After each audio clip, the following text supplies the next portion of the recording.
Salam dostlar. Bugünkü mövzumuz proqramlaşdırmada testingin əhəmiyyəti və niyə biz testing istifadə edirik və testing nəyə lazımdır? Biz hər hansı bir application yazanda, hər hansı bir kod yazanda bizim üçün əhəmiyyətli olan nədir? O kodun düzgün şəkildə işləməsidir. Okay. Və biz bunu yoxlamaq üçün bir neçə üsullar ola bilər, bir neçə yolla yoxlamalıyıq və adətən testing anlayışı olmayan bir proqramçının yazdığı proqramların test olunması, yəni test olunması deyəndə orada hər hansı bir problem yarananda, hər hansı bir istənməyən bir nəticə əldə olunanda bunları biz adətən nə vaxt görürük? Production'da görürük və ya istifadə zamanı görürük və bu istifadə zamanı biz proqramlaşdırma yazdığımız kodların nəticəsini və ya verdiyi səhvləri, yəni istənilən nəticəni verib verməməsini biz ancaq kodu yazıb bitirdikdən sonra, deyək ki, böyük bir application yazırıqsa əgər, bu applicationın daxilində olan hissələr var. Məsələn, bir application 10 hissədən ibarətdirsə, biz bu hissələrin hamısını tək-tək necə deyirlər, yoxlamadan keçirməliyik və nəticələri bilməliyik ki, əmin olmalıyıq ki, bu bizim istədiyimiz və ya müştərinin istədiyi və applicationın tələb elədiyi nəticələri verir. Yəni, testing anlayışı olmayan bir insanın, deyək ki, bəsit bir dənə kod nümunəsi verək, sonra digər nümunələrə keçərək. Deyək ki, belə bir çox bəsit bir nümunə verəcəm. Belə bir kalkulyator yazmışıq. Calculator. Belə bir bəsit bir dənə kod yazmışıq biz. Və indi normalda hər hansı bir testing anlayışı olmayan bir insan bu koda baxdığı zaman, yazdığımız koda baxdığı zaman, teorik olaraq baxıldığı zaman bu kodda hər hansı bir səhv yoxdur. Mən gəlirəm, baxın bura, deyirəm ki, belə bir nəticə verdi. İkinci bir nəticə bunu verdi. Bir neçə dəfə yoxladı. İstədiyimiz nəticəni verirmi? PY, PY.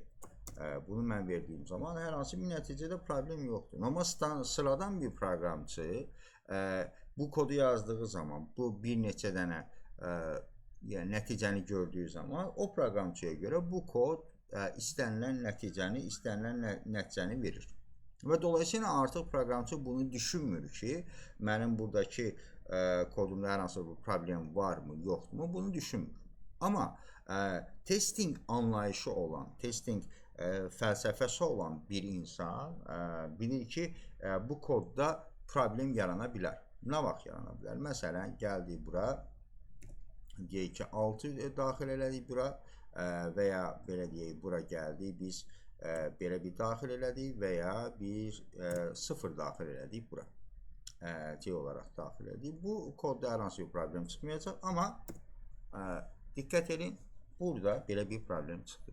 Niyə? Çünki burada biz 6-nın 0-a bölünməsi ümumən nəzərə almamışıq və ya deyək ki, 0-a bölünmə ilə bağlı hər hansı bir problemi nəzərə almamışıq və ya əgər mən burada mən bunu yoxlayıramsa, gəldim, ikinci bir yoxlanış keçirirəm, deyirəm ki, bura gəlirəm belə, bura deyirəm, əgər bu proqram yazdığım komandadır, düşünün ki, mən bu proqramı yazmışam, hətta belə istifadə edək bunu, deyək ki, proqram şəklində yazaq, neyin bərabərdirsə bu və buradan deyək ki,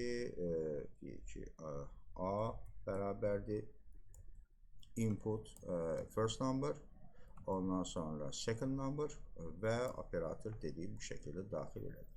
Və mən buraya daxil elədiyim zaman normalda belə yazıram, belə bir kod yazmışam, hətta belə bir kod olsun və ondan sonra deyirəm ki, burada artıq mənə nə versin? Calculator və bu şəkildə bir nəticəni versin. Normalda görünüş etibarilə proqramım çox şirin görünür və tələblər. Deyək ki, mən bu proqramı, bunu böyük bir proqram olaraq düşünüb verdim, artıq kimsə bunu götürüb istifadə edəcək. Və bunu run eləyəndə, bu şəkildə run eləyəndə, PY deyəndə mənə nə verəcək? Məndən birinci bunu istəyəcək, 5, 3 verdik. və enter operator dedik, vurulsun və bunu bizdə print eləsin. Gələk bura bir dənə print yazaq, bu şəkildə bir nəticəmizi versin və bunu yoxlayaq. Gəldik 5 verdik, 3 verdik və bura böl verdik. Bu şəkildə mənim nəticəmi verdik. Təkrar yoxlayaq. Deyək ki 3 verdik, ondan sonra 78 verdik və vurulsun verdik. Görünür də hər hansı bir problem yoxdur. Okay. Biz belə gəlin bir dənə bunu yoxlayaq. Enter bunu verdik məsələn 5, ikincisini verdik 0, üçüncüsünü verdik operator verdik bölü. Bu birinci problem. Ondan sonra gəldik bura. Yəni əgər bu bir proqramdırsa və bunu istifadə edən şəxsə mən hər hansı bir direction verməmişəm ki, bura nə daxil eləsin, bu terminalı nə daxil eləsin. Bu daxil edə bilər, belə bir şey daxil edə bilər. Salam. Diqqət edin. Bu avtomatik error verir. Yəni bu bəzən proqramçılar bu caseləri, yəni ki, o kodun işləməmə caselərini ancaq nə vaxt görə bilirlər? Production vaxt. Yəni ki, çünki ilk olaraq proqramçının o kodu test eləməsi, yəni yoxlaması sadəcə ən regular caselərlə yoxlayırlar. Regular caselərlə yoxlanır. Yəni ki, regular case dediyi ilk ağla gələn. Məsələn, ilk ağla gələn nədir? Əgər mən 2 ədədim kalkulator istəyirəmsə, ədəd olmalıdır bu 34 və bura plus yazdığım zaman bu hər hansı bir proqramçı bu şəkildə bir yoxlama elədiyi zaman düşünmür ki, bunu istifadə edən, yəni müştəri gözü ilə məsələyə baxmadığı üçün, baxa bilmədiyi üçün adətən burada belə bir problem yaradır. Yəni və bu problem çox ciddi problemdir. Əgər buradakı hesablamalar və ya buradakı hər hansı bir əməliyyatlar, həssas əməliyyatlar tələb edirsə, bunun müştəri tərəfindən, müştərinin istifadəsi zamanı və ya production zamanı bu kimi səhvlərin ortaya çıxması, istifadəçi qarşısına çıxması fiyaskodur. Dolayısıyla biz burada nə etməliyik? Yəni biz artıq yazdığımız kodları production'a vermədən öncə, yəni artıq müştərinin istifadəsinə təqdim etmədən əvvəl biz bunun qarşısını almalıyıq. Və bunun üçün də mən bilməliyəm ki, mənim yazdığım kod hansı caselərdə səhv nəticə verə bilər. Dolayısıyla mən birinci burada deməli bunu eləməliyəm ki, bunu birinci burada bir dənə şərt qoymalıyam ki, deyirəm ki, if belə deyək də, belə deyək, check if A and B are number. Birinci bunu yoxlamalıyım. Okay? Bunu yoxladım. Bunu mənə verməlidir. Invalid input və ya deməli ki, istifadəçiyə deməli ki, you entered must enter a number deməli. Bu mənim kodumun necə deyirlər, istifadəsinə maneçilik törətmir. Ondan sonra gəlib deməliyəm ki, if ikinci zero division, burada mən yoxlamalıyam ki, B sıfırsa və ya operator mənfi bölüdürsə, mən burada divide by zero eləyə bilmərəm. Bu yoxlamalardan keçirdikdən sonra, deməliyəm ki, ondan sonra gəlsin, bunu eləsin, ondan sonra bunu eləsin, sonra bunu eləsin, sonra bunu eləsin, sonra bunu eləsin və ondan sonra bir dənə də ən else-də desin ki, invalid operator deyə bizə daxil eləsin. Və bunları daxil edeyim. Artıq bu yoxlamanı apardıqdan sonra gəlin indi eyni caseləri burada yoxlayaq. Birinci gəldik, deyək ki, 5 verdik. Ondan sonra deyək ki, ikinciyə 0 verdik və üçüncüyə bölmə verdik. Bu artıq baxın mənim proqramımın gedişatını saxlamır. Gəlin bunu bir dənə də yoxlayaq. Proqram artıq sağlam şəkildə işləyir. Deyirəm ki, while true, belə bir şey eləyək. Burada bunu verək. Ondan sonra deyək ki, əgər belə bir şey varsa, davam eləsinmi, eləməsinmi? Bu artıq mənim proqramım. Deyək ki, enter number. Bunu 6 verdik. Ondan sonra bura 0 verdik və bölü işarəti verdik. Bunu verdik. Mənim proqramım gördüyünüz kimi break olmadı. Yəni ki, hər hansı bir səhvlə qarşılaşmadım. Mən artıq istifadəçiyə dedim ki, sən 0 daxil edə bilməzsən. Yes dedim, davam edirəm, deyirəm ki, bura salam yazdı istifadəçi. Ondan sonra ikinci numara daxil edirəm 5 və operatoru daxil edirəm. Bu mənə dedi ki, you could not, bunu bu şəkildə verə bilməzsən. Və burada artıq belə bir təcrübə olduqdan sonra mənim artıq proqramımda hər hansı bir problem yaranmır. Yəni ki, belə bir problem yaranmır. Mən bundan istifadə edə bilərəm rahatlıqla. Dolayısıyla, indi bu caseləri bir var ki, mən artıq productionda görüm, bu fiyaskodur. Bunun öncədən təxmin olunub qarşısı alınması lazım. Yəni, bu məsələlər üçün bizim qarşımıza nə çıxır? Testing çıxır. Hətta bunun adına biz test driven development deyirik biz buna. Və bunun üçün də indi testing hansı hallarda istifadə oluna bilər və onlara baxaq. Birinci gəlirik, testing bizə nəyə yoxlayırdı ki, əgər mənim layihəmin, mənim yazdığım kodum, mənim yazdığım proqramım ən kiçik detalına qədər istifadə olunan, burada class, funksiya, ondan sonra hər hansı bir əməliyyat fərqi yoxdur. Yəni, mənim yazdığım kodda iş icra eləyən və nəticə istehsal eləyən bütün hissələrimin, bütün komponentlərimin tək-tək yoxlanması məcburiyyəti var. Bu adətən necə ola bilər? Normalda hər proqramçı testing qabiliyyətinə sahib olmalıdır. Mən əslində bəli. Yəni, hər proqramçı öz kodunun düzgün şəkildə işləyə bilməsindən əmin ola bilməsi üçün testing haqqında məlumatı olmaq məcburiyyətindədir. Amma böyük şirkətlərdə, yəni ki, böyük planlaması olan şirkətlərdə adətən testing üçün ayrı insanlar tutulur. Testing üçün ayrı insanlar tutulur və əgər application böyükdürsə, bunun müəyyən qaydaları var və bunun üçün də ayrı spesifikasiya, hətta bunlara testerlər deyirlər. Yəni ki, layihənin test olunması və bu testerlərin işləri nədir? Testerlərin işləri nədir və nə işlə məşğuldur və hansı şəkildə bunları yoxlayırıq? Deməli, bu testing üçün və gəlirəm hansı, necə deyərlər, proqramlaşdırmada testingin növləri hansılardır? Gələk bura manual testingə baxaq. Manual testing bu adam nə edir? Birinci, bizim bayaq elədiyimiz kimi, çox yazılan kodun, bizə çox bəsit bir nümunə vermişik orada, bir metod vermişik, düzdürmü? Bunu siz bir application-a yaysaz, yəni hansı ki daxilində var, ciddi səviyyədə kod yazılıb və siz hər, necə deyərlər, kod parçasının, kod komponentinin düzgün işləyib işləmədiyindən nə etməlisiniz? Hər dəfə yoxlamalısınız ki, bu düzgün işləyir, bu düzgün işləmir. Bad case'lər, worst case'lər, yəni ki, ən olmayacaq, istisnai vəziyyətləri düşünərək. Bu əslində bir yanaşma tərzidir. Yəni, hər yazdığınız kodda ola biləcək istisnai halları düşünə bilmək, onu təsəvvür edə bilmək sizin proqramçı olaraq keyfiyyətinizi artıran bir xüsusiyyətdir. Yəni, çünki standart tələblərlə yoxlamağa hamı edə bilər. Yəni, amma proqramçı olaraq düşünmək lazım ki, mənim bu proqramım hansı hallarda error verə bilər və ya müştəri qabağında səhv məlumat verə bilər və mən bunun qarşısını necə almalıyam?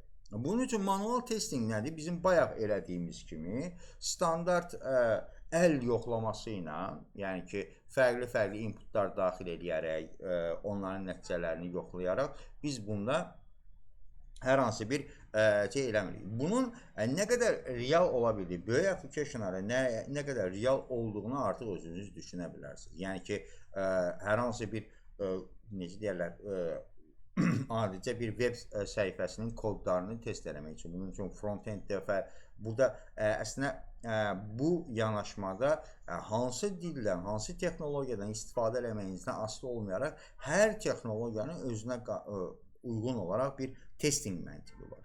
Yəni, biz indi onun Python üzrə testing məntiqinin üzərinə fokuslanacaq təbii ki. Amma ümumi anlayış olaraq siz baxmalısınız ki, mən bu layihəmi necə test edə bilərəm. Ondan sonra gəlirik automation testing, automated testing və biz əsas fokuslanacağıq bura. Automated testingə fokuslanacağıq. Niyə? Çünki bu automated testing alətləri, xüsusi alətlərlə biz bundan istifadə edirik. Niyə? Çünki düşünün ki, sizin bir dənə böyük bir application'ınız var. Bunun tək-tək bütün metodlarını yoxlamaq, istər developer özü olsun, istər o kodun sahibi yox, başqa biri olsun, tək-tək yoxlamaq çox ciddi şəkildə problem yaradır və zaman tələb edir. Dolayısıyla bu iş üçün avtomatlaşdırılmış testing alətləri istifadə edirik ki, biz də onlardan istifadə edəcəyik. Hansı ki, bizim yazdığımız kodu yoxlamaq üçün istənilən nəticəni verirmi, vermirmi, onun haqqında danışacağıq. Ondan sonra gəlirik unit testing. Unit testing əslində automated testing, yəni ki, ümumi anlayışdır. Yəni ki, siz automated testing üçün necə deyirlər, xüsusi alətlər var. Hər testing növü üçün ayrıca alətlər var. Yəni ki, yoxlama alətləri var ki, biz onlara baxırıq. Deməli, birinci unit testing. Unit testing nə edir? Unit testingin vəzifəsi nədir? Unit testing deyəndə nə ağla gəlməlidir? Bizim application'ımızın ən xırda detalına qədər, yəni bir klasın daxilində olan bütün metodlar və ya yazdığımız hər hansı bir klas, hər hansı bir xırda parça, yəni ki, o application'ı var edən ən xırda parçasının yoxlanılmasını, tək-tək yoxlanılmasını biz unit testing deyirik. Yəni ki, ən xırda detalını yoxlamalı. Ondan sonra gəlirik burada integration testingə. Integration testing nədir? Integration testing sizin yazdığınız application'da, məsələn deyək ki, 5 dənə fərqli yazmışsınız, function yazmışsınız, metod yazmışsınız və ya class yazmışsınız. Hansı ki, bunlar bir-biri ilə əlaqədədir. Yəni ki, bir klass o bir klassdan istifadə, o bir klassın obyektindən, instance'ından istifadə edir və ya bir metod başqa bir metoddan return'ündən istifadə edir və s. Bunların bir-biri ilə olan ünsiyyətini yoxlama, inteqrasiya, necə inteqrasiya olunub, onu yoxlamağa biz integration testing deyirik. Yəni ki, fərqli parçaların bir yerə toplandığı zaman davranış qaydalarını, davranışlarını analiz edən testing üsuludur, integration testing. Ondan sonra gəlirik biz functional testing. Yəni ki, bir var ki, məsələn, bizim bayaq yoxladığımız nə idi? Inputları, fərqli inputlar verərək yoxlayırıq ki, istifadəyə düzgün output verirmi, düzgün nəticə verirmi, düzgün yerdə error verirmi? Bunu yoxlayırıq. Bir də var ki, functional testing nədir? Hər şey düzgün nəticəni verə bilər. Okay? Yəni, düzgün hər hansı bir error verməyə də bilər. Müştərinin istədiyi cavabı da verə bilər. Amma istənilən zamanda verməyə bilər. Yəni ki, bizə lazım olan vaxtda və ya bizə lazım olan funksiyonallıqda deyil. Belə deyək. Nə mənada funksiyonallıqda? Məsələn, deyək ki, əgər bu mənə lazımdırsa ki, bir application'da yazdığım nəticə, əgər mənə 2 saniyədə mənə o nəticə lazımdırsa, əgər yazılan kod nəticəsində o 5 saniyədə mənə nəticə, result verirsə, bu mənim üçün problemdir. Yəni, bir application'ın keyfiyyəti baxımından ciddi problemdir. Dolayısıyla bunun da yoxlanılması lazımdır. Ondan sonra gəlirik testingdə üçüncü deməli, security testingə baxırıq. Security testing nədir? Hər şey yaxşı işləyə bilər. Xüsusilə, məsələn, hər hansı bir yerdə həssas datalarla işləyiriksə biz, həssas data dediyimiz hansı datalardır? Şəxsi məlumatlar, passwordlar və s. və s. Bu kimi həssas kateqoriyaya girən məlumatlarla işləyiriksə, bunların təhlükəsizliyinin necə təmin olunduğunu biz baxmalıyıq. Yəni, bu, məsələn, hər hansı bir database-dən işləyiriksə, hər hansı bir ciddi hesablamaları varsa və ya ciddi, məsələn, front-enddən işləyiriksə, front-enddən gələn dataların düzgün olub-olmadığının yoxlanılması, təhlükəsizliyi baxımından yoxlanılması, xüsusilə database levelında, məsələn, phishing nəticəsində bizim database'imizə fərqli entry'lər daxil ola bilər. Yəni ki, front-enddəki boşluqlar nəticəsində bizim necə deyirlər, back-endimizə, bizə göndərilən məlumatda hər hansı bir mənfi, bizim zərərli deyə biləcəyimiz kod yığınları göndərilə bilər. Bunların qarşısını almaq üçün biz ümumi olaraq fikirləşməliyik. Ondan sonra performance testing. Performance testing bu functional testingin bir fərqli versiyasıdır. Biz burada istəyirik ki, bizim necə deyirlər, tək performans testing, functional testing zaman üzərində daha çox fokuslansa da, performans testing iki kateqoriyada fokuslanır. Birinci zaman, ikinci də yaddaş.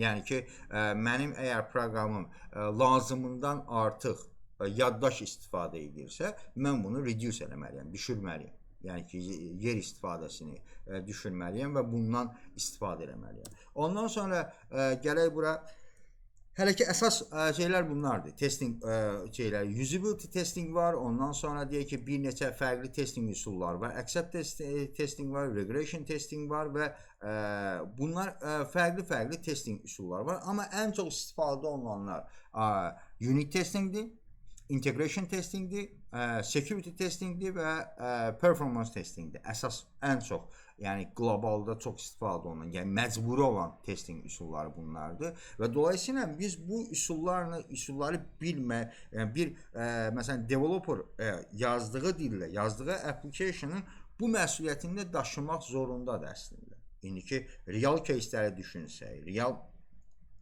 məsələn yanaşma tərzlərini düşünsə, əgər mənim proqramçı olaraq vəzifəm sadəcə kodu yazmaq deyil və eyni zamanda onun məsuliyyətini daşımadır. Biz mühəndisik. Biz necə deyək, bir mühəndis eyni zamanda tikdiyi binanın təhlükəsizliyinə, ondan sonra onun istifadə oluna bilirliyinin də altına qol çəkir. Dolayısıyla biz də proqramçı olaraq, ya proqramçı olaraq bunun altına qol çəkməliyik, ya da komanda olaraq qol çəkməliyik. Dolayısıyla əgər bir developerun testing anlayışı yoxdursa, testingə yanaşma tərzi, testingə uyğun kod yaza bilmə anlayışı yoxdursa, o proqramçının ümumi olaraq hər hansı bir düzgün şəkildə iş görməsi və ya keyfiyyətli iş görməsini biz düşünə bilmərik. Dolayısıyla biz burada həmişə kod yazanda özümüzdə birinci olaraq mindsetimizi düzəltməliyik. Yəni ki, proqramçı olaraq mən əgər bir kod yazıramsa, mən mindsetimi düzəltməliyəm. Mindset də düzəltmək nə deməkdir? Birinci, koda baxış tərzimizi düzəltməliyik.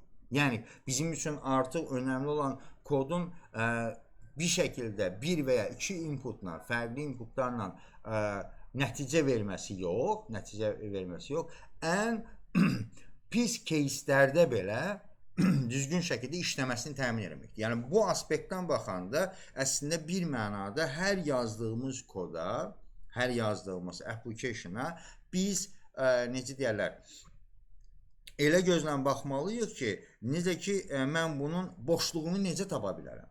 Yəni, bu kodun işləməməsini necə təmin edə bilərəm məntiqi ilə o koda baxmalıyıq. Ancaq bu məntiqlə yanaşdığımız zaman biz o kodun keyfiyyətindən əmin ola bilərik. %100 əmin olmaq mümkündürmü? Əsla mümkün deyil. Yəni, yazdığınız koddan %100 bütün case'ləri yoxlamısınızmı? Bütün case'ləri yoxlamısınızmı? Bu artıq zamanla inkişaf edən, yəni ki, yazdığınız koddan asılı olaraq oradakı bad case'lər, məsələn, burada verdiyimiz nümunədən baxsaq, burada bunun, məsələn, bad case'lərini mən yoxlaya bilmək üçün yaxşı riyazi bilim olmalıdır. Ki, öncədən bilim ki, sıfıra bölmə olanda problem yaşanacaq məndə.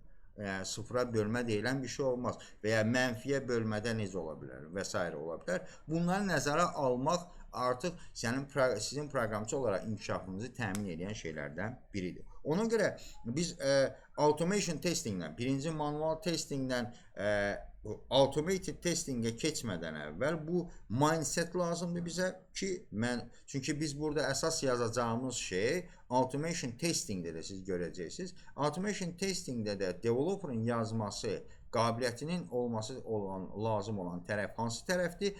Bad case'ləri düzgün təyin edə bilmək. Yəni ki, o yazılan komponent olsun və ya proqramda hansı tərəf olsun və mən automated testingə promptları verəndə deməliyəm ki, bu proqramı bu xüsusiyyətlərə görə yoxla, bu inputlara görə yoxla, bu case'lərə görə yoxlamaq üçün biz ona düzgün case'ləri verə bilməliyik. Bu da dediyim kimi proqramı yaxşı tanımaq, ondan sonra proqramın bizdən nə tələb elədiyini yaxşı anlamaq, hansı xüsusiyyətləri bizdən tələb elədiyini yaxşı anlamaq və onlardan istifadə eləməklə dəyişir.